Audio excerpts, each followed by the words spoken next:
Hey y'all, I'm Stacy. Welcome to my channel. I want to go over something with y'all. Have you ever read a book and immediately wanted to read something else like right after? Yeah, to erase what you read out of your brain. That's how I feel about this book. The Favorites. I just want this out of my brain like ASAP. He's never going to have his cycle. He's never going to experience. And I like this book. I really love that book. But I'm interested to see. I don't say they drugged for the family, but they were very, very see. But I will read this book, give it a chance and see. You know, Kindle, I downloaded Verity. So I have the first 3 books of those, which I do plan to read soon. If you are like me and you see a lot of books on Goodreads, you see the books that people are posting online as something that they read or they would recommend for you to read. And this was a fairly new, popular book, The Favorites. The Favorites, it came out, the publishing date came out 2025. I don't know what month it came out, but it grabs you by the cover. This is the paperback version of it, and I kind of beat this book up real bad. That's why I personally prefer to use hardback books, because I am rough. Like, this book has been through some things. For it to be a brand new book, it just been through a lot. I'm hard on books. If it's not on the Kindle and if it's not on a hardcover book, it's gonna get ate up. And that's what this one just did. It got real ate up because I was reading it in bed, bringing it to work, doing all these different things with this book to where it just is used. And it was a thick book. See, I don't mind a paperback when it's like under 400 pages. This one just got the ins of it, the ins and out of me reading this book. So it don't look like it to y'all, but I ate this book up. Like book abuse, if that's a thing. So let's get into this book. Lane Fargo. Lane Fargo is the author who wrote this book. This is technically 2026 is to date. So is historical fiction, what's considered historical fiction? I'll ask y'all that. Yesterday, if someone writes a book about yesterday, is that historical fiction? Or if someone writes a book about 5 years or more, is that historical fiction? Because 2020 is technically, you can write history on 2020 since we're 6 years to pass that. So this book was written in the time frame of 2006-ish Olympics. So technically 20 years is considered historical fiction. I'm declaring that it is historical fiction. So with this genre, I'm going to say it's literary fiction, contemporary fiction, or if you're going to put sports, drama, romantic fiction. So, and historical fiction. So I'm going to just go ahead and put it like that. It is technically a historical fiction novel, but a sports drama romance. And y'all know how I am about my romance. I am a romance girl and I like it. I keep saying I like it, but I think this one just was so, I'm going to get into it, but I was so triggered by this book because I got invested into this book. I started January the 4th and I finished January the 11th. I was recommending this book. Well, I wasn't really recommended this book at all by anybody in particular. It's always your choice to pick up what you're going to read. I was gifted this book in our fall book basket exchange.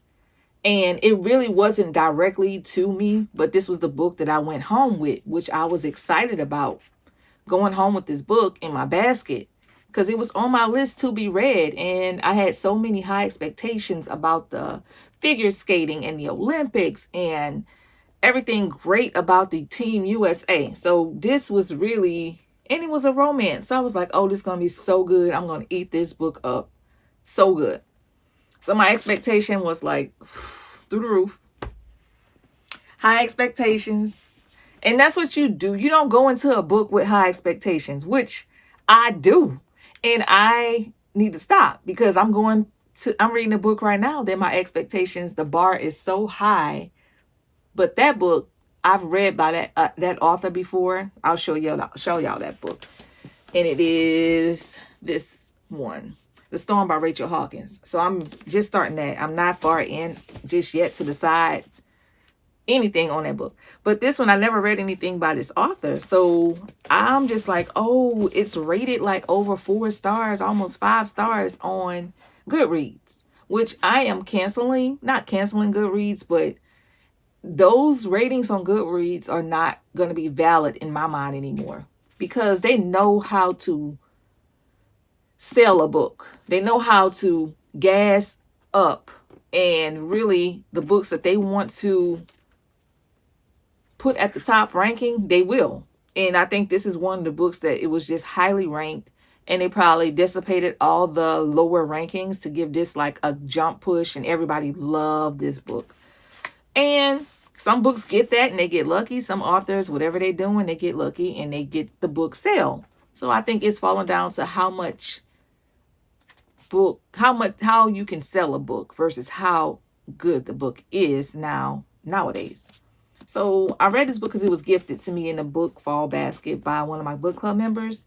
So I picked this book because one of my friends on YouTube, she said she liked this book, but not really, but she read it and then it was good, but then she was invested like me. And our book taste is very similar. And I'm like, okay, this is going to be my bonus book for my turn when it's time to pick for me to read for my book club. It's not going to be the main book, so you're not pressured to read that book. So the main book was The Neverlist by Jade Presley, which was a dark romantasy. And then this was the bonus book. So that's why I chose to read this book. And it's everywhere. Why not? Let's just read what everybody else is reading. But I'm going to change that in my new year. I'm not going for the books that everybody has read or brand new books when they come out, because that has been an epic fail for me for the most part. And I'm going to just go ahead and say it. Like, I thought what I expected from the cover and the synopsis of this book, and from what Colleen Hoover said too in the blurb, because I was like, oh, Colleen, I don't think she said it. Somebody said this Colleen Hoover style romance heads to the Olympic rink. Buckle up. Somebody said that in this book. So in my mind, I'm like, okay, y'all know how I feel about Colleen Hoover. But this one was something else. So would I read it again? No. Would I recommend this book? Unfortunately, no. I would not recommend this book unless you're really into figure skating and behind the scenes of competing with ice skating. Yes. But if you're normally not into a sports romance like that, which you don't know until you try it, I would say go for it. But this book was doing too much. When I say doing too much, the themes or characters that resonated with me, it was this childhood couple that they came from like rags to riches in the Olympic world. So that goes with a lot of investing your life, years, terms, and conditions to compete for USA. And the main female character, she irritated me real bad. And then the main male character, I liked him, but he started to irritate me bad. He made terrible life choices. Like, everybody in his book made the worst life choices. And I'm like, oh my gosh. So it gave young adult and immature love. And I'm just like, oh my gosh. Come on. If it's not one thing, it's the next. And I was just so over it. Like, I wasn't over it because I made it to page 150 and I was like, okay, I'm gonna keep going. Then I made it to page 200 and I'm like, okay, I'm gonna keep going. And also a romance, I don't like when a romance is like over 400 pages. Like, what you doing? a romance over 400 pages, not romantasy, not, it was just like a sports romance over 400 pages. At this point, we already know everybody's personality. She had too many characters in this book because it has the main female, the male, the rivals, and the whole team USA. Then you had the coach, this coach, that coach. You had the interviewers, you had the blog, the gossipers, the column, like everything was just, everybody was just wearing me out. In figure skating, I felt like I was getting worked up and worked out, like I'm getting ready for the Olympics. So I guess the book is good and it's going to be memorable. And if a book is something about it that's going to make it unique and memorable as well. It stuck with me. I will say this book will stick with me for a while. So those were like no characters resonated with me because they all were a mess. They all were petty. They all were catty. They all were making choices to traumatize the next one. And then the author, she wrote in too much trauma in this book. You go from this person died, that person's an addict, this person got hurt, this one got pregnant, this one is on drugs, this one is in a closet. Like, it was just like one trauma after the next trauma. So that mentally and physically is draining when I want to escape from how I'm reading in everyday life, and it had too much drama. Like, it was like a soap opera full of mess with Olympic figure skaters. So I love the cover. The cover of this book is so pretty. I love the gold. I love the dancer in the background. I love the black and like, I just love the color, like the cover of this. They have this one figure skater, but the male figure skater, I think he was ethnic, but they didn't put him. I guess it's good that they don't have like the cartoon figures on it. And I'm okay with that. I'm okay with that. So with that being said, the emotions and memories and thoughts that came up with me, I was just happy for this book to be over with. When I was done, I was like, thank the Lord, I'm ready to read something else. It gave young adult, and it also just stressed me out a lot reading this book. I prefer mature characters. Even the coaches, they were older, but they were brought up in this Olympic world where they had to grow up fast, and they were immature. The bloggers and the gossipers were immature. Everybody in this book was immature. So I was just happy that it was over. So the writing style, I love the writing style of this author, how she started out writing, and then page 1 is regular whoop-de-doo writing in a novel. Like you see, is like, oh, today, da-da-da-da-da-da, and it goes to writing regular. And keeps going, writing regular style. I don't know if you can see it, but regular writing. But then she wants to be creative and write it. If you can see it. Interview style, documentary style, as if you are reading this book like it is a documentary.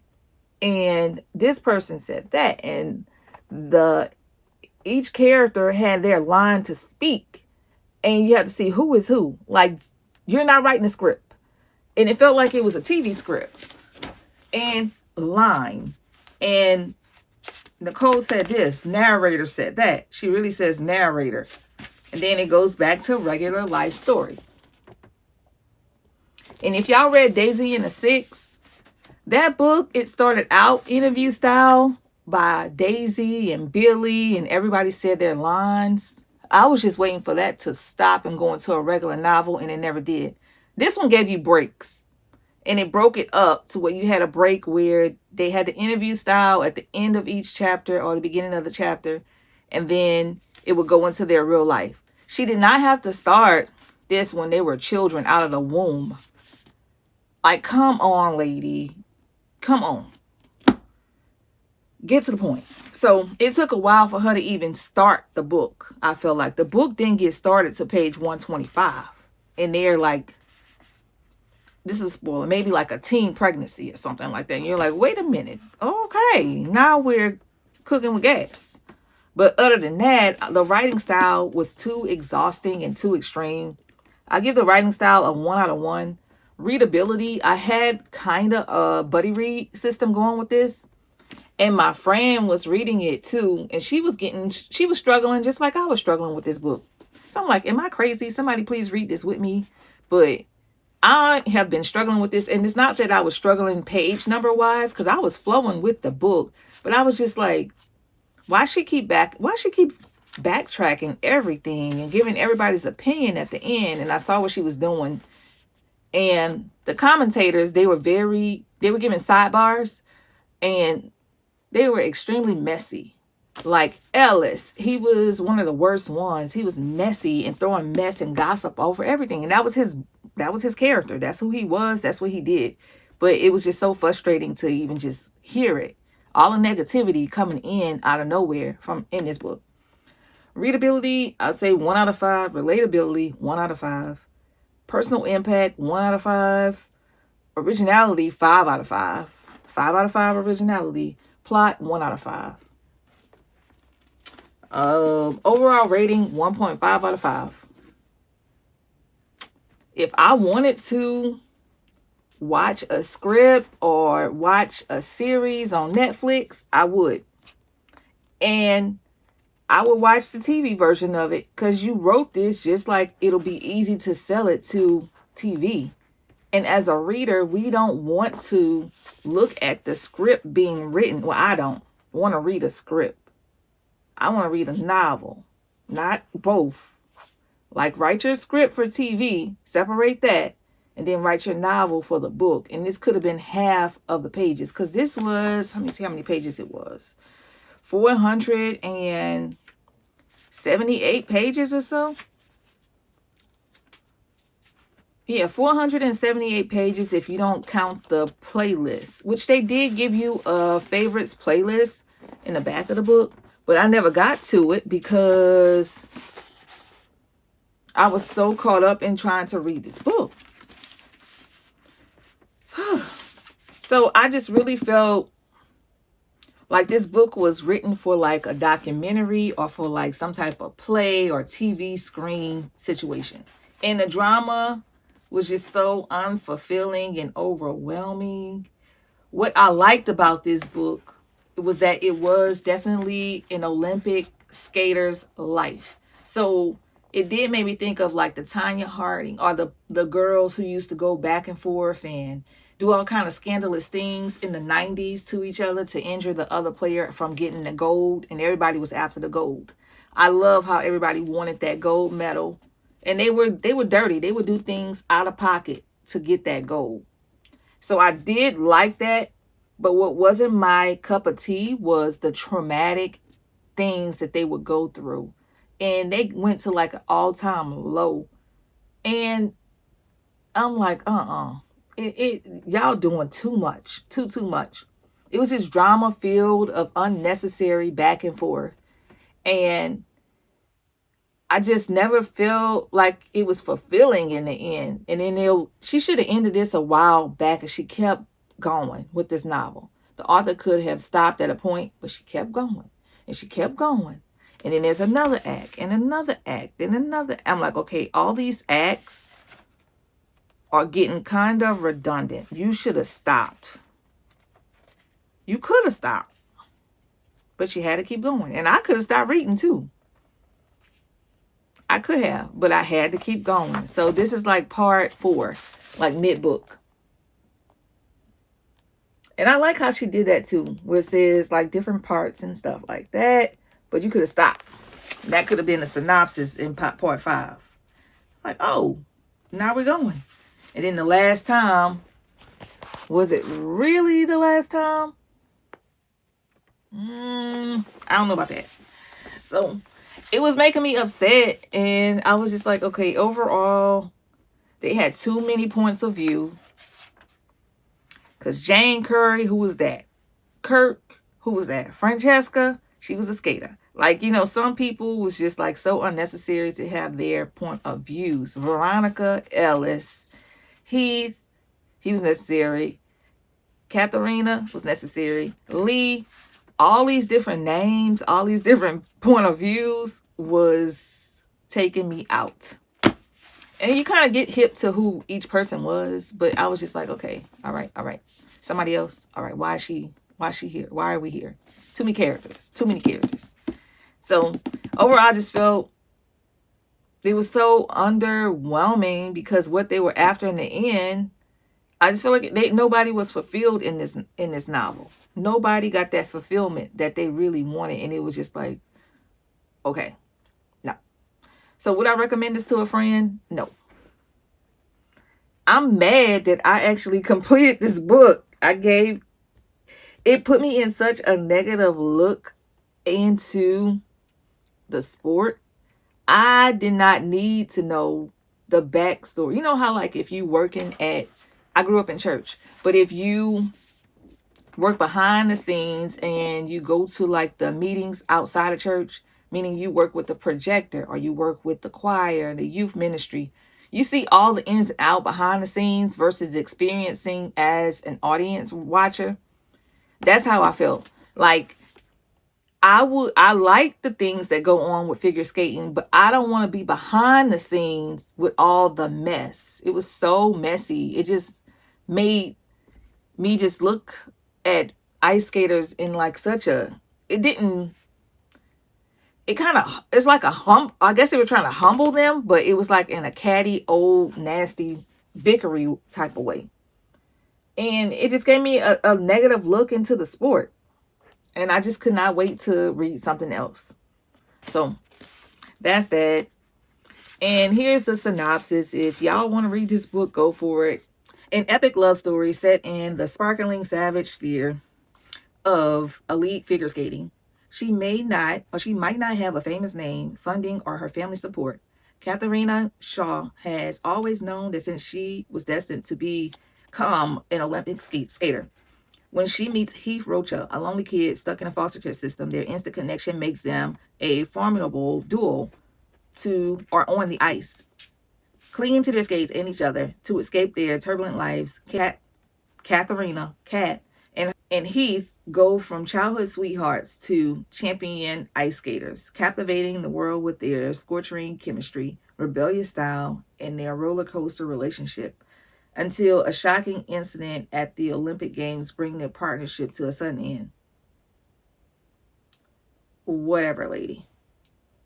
He was just so, to me, Heath was so codependent on her. It was disgusting. And I was just like, oh my gosh, grow. And then it got to a point where he just got toxic. And I'm just like, ugh. And she was just so like self-absorbed and so entitled. And I'm like, girl, sit down. So at a 10-year anniversary of their final skate approaches, an unauthorized documentary reignites the public obsession with Shaw and Rocha. That's Kat and Heath, claiming to uncover the real story through interviews with the closest friends, fiercest rivals. Kat wants nothing to do with the documentary, but she can't stand the thought of someone else defining her legacy. So after a decade of silence, she's telling her story from childhood tragedies that created her all-consuming bond with Heath to the clash of their desires that once tore them apart. Sensational rumors have haunted their every step for years, but the truth may be more shocking than the headlines. Okay.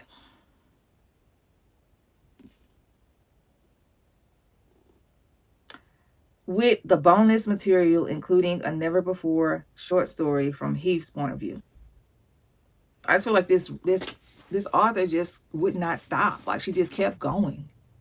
She kept adding point of view. Okay, yeah. So this got praise, a lot of praises in this book, and everybody seemed to love it. But I guess I'm just the lone wolf on this one. But no,